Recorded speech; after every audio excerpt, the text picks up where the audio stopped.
Hey, good morning, everyone. I'm still working on this van. I know it seems like forever, but I'm kind of wrapping up some things. I have this tank that I'm going to use for a Greywater tank, and this is the same tank that I use for my freshwater tank. I'm probably going to use two of these. This is 7 gallons, and the way I have it planned, I'm going to connect two of these together so I have 14-gallon Greywater tank. And my freshwater tank is maybe 12 gallons, something like that, I'm not sure. But anyhow, the measurements on this, I'll tell you the measurements, is 7 by 10 by 20, say 24. 7 by 10 by 24. So let me show you how this fits.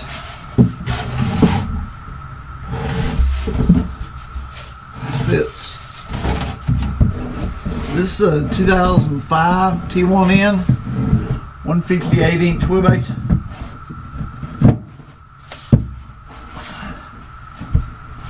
And this fits really snug right in here between my diesel fuel tank and the side. This is my line going up to the sink, and I'm going to connect that here.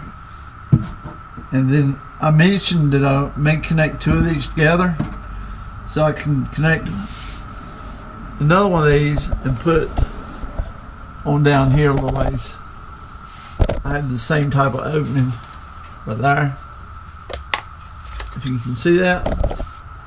So I can actually put another tank there. A lot of people use these straps here to connect these tanks, and I'm sure that'll probably work. You know, you may want to put 3 or 4 on there. I'm sure that'll work, but I'm going to try to use this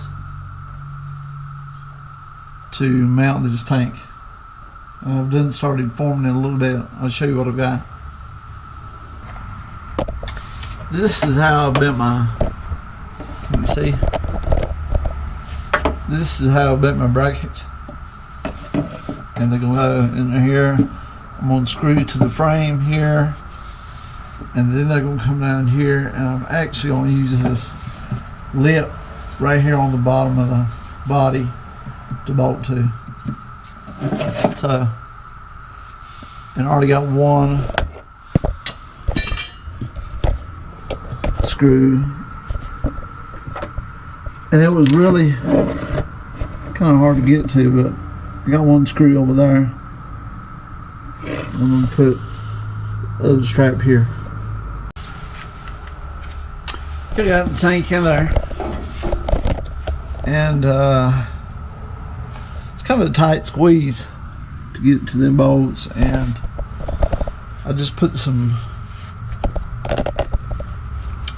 bolts through here. I put a nut on first on this side and locked that bolt in place, and then put the strap on there and put an outer nut on there. So it's a tight squeeze, but it's in there. Still has a little play. So I'm gonna stop for today on this, but that's what I got. I put the T in here in case I decide to run the urine into the Greywater tank. I ordered a urine diverter, which I think we'll use. So eventually I may run my, like I say, my urine down into the Greywater tank.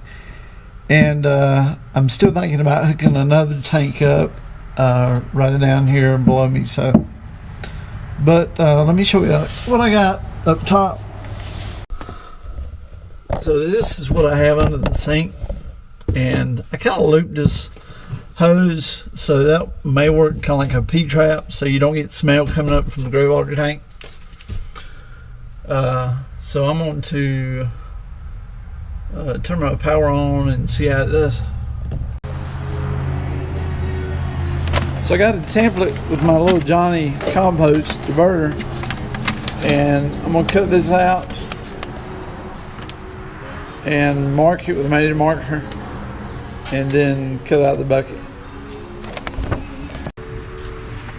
This is what I got when I cut it out, and I heated my bucket a little bit with the torch right here and bowed that in because my hose was really close to the edge of the bucket here. So, but okay, that's what I have. And I had this hose slid on here a lot easier than this, so I put this hose on here for now, and then this is going to go down to my Greywater tank. So just be careful right here. This is plastic, so you don't want to clamp that too tight and crack this, but it's pretty durable, feels good. So here's where I hooked up the urine separator.